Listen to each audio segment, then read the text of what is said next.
A group of Bartlesville firefighters is leaving for Louisiana this morning to go help with Hurricane Ida recovery. News on 6's Cal Day is live with more on their efforts to lend a hand. Cal?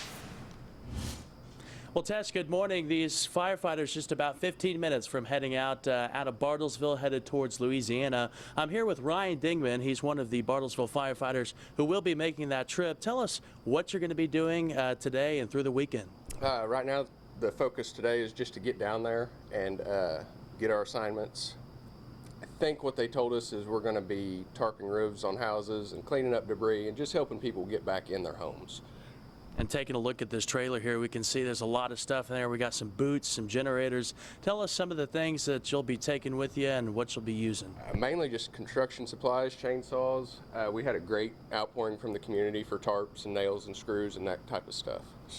And it'll be a quick trip. You're planning on returning sometime, I believe, Monday, correct? Sometime Monday, yes. All right, so the Bartlesville Fire Department heading out in about 15 minutes at 5 o'clock this morning. They'll be in Louisiana through the weekend and hopefully coming back Monday to help out with that Ida recovery. Live in Bartlesville this morning, Cal Day, Oklahoma's Own, is on 6. Cal, thank you.